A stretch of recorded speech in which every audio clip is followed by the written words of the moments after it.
So welcome to this video of career change drivers. This is a line of questioning you can use during interviews with someone when you want to understand what motivates them.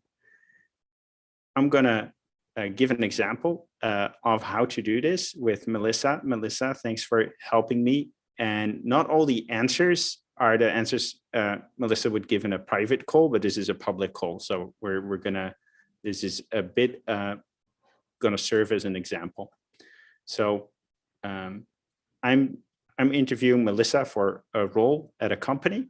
Melissa, I want to ask you something about, I want to understand what motivates you. And to do that, we're going to go through your career. And for every company you worked at, I'm going to ask, why did you join that company?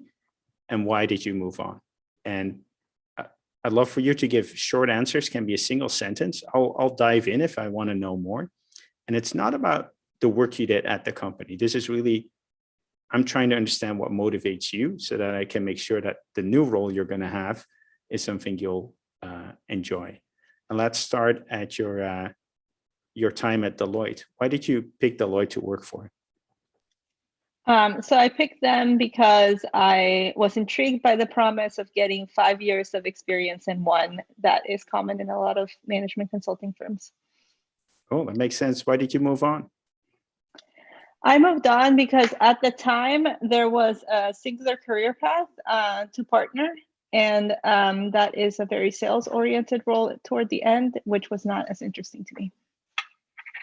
Cool. And you picked Rackspace for your next job. What motivated you to join them? I wanted to move from a consulting-oriented career to more of a product-oriented career, and them specifically because they were very customer-centric. Fanatical support was something that they touted, and a lot about caring for their customers. Great. And why did you move on? I was there for a long time, saw a lot of evolution in the company, and I was interested in going to a startup after being there for some time. Okay, and why was Rackspace not a startup?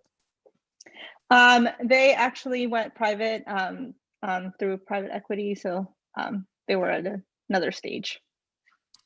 Yeah, but kind of the number of people working there is kind of similar to GitLab at this stage. I think, yeah, it matters a bit who owns your shares, but what makes you say it wasn't a startup? Yes. So the stage that the company was in was a lot about efficiency, kind of streamlining the services that they already had, narrowing focus, right, rather than being in a growth stage, which is what I was interested in. Yeah, they were focused on cost cutting instead of revenue growth. Yeah, correct. I think that's a great criteria. Growth kind of makes a startup.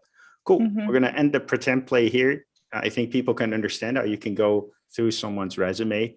Now, Melissa does a lot better than most candidates. So there's a few things that will happen. Some candidates will want to give you all the information at once and use like a minute or 2 minutes to kind of explain something. And then it's good to remind them, hey, try to keep it to a single sentence. And it's okay to think about what you're going to say, but keep it to a single sentence. The other thing that people will do is they'll only, when you ask about why they left the organization, they'll say what attracted them to the next organization. At that point, you stop the candidate and say, look, I understand that it was a really great next step, but I believe that there's also most of the time there's a reason also to leave. Like, not everything about a company is perfect. What were reasons to leave? And don't let someone get away with not talking about that. That's actually kind of, you want to find out why they leave because you want to see, is that things that are happening at GitLab that is that compatible? Are they compatible with the company you're interviewing for? And then the last thing you saw me do is like, when there's something interesting, like dive in.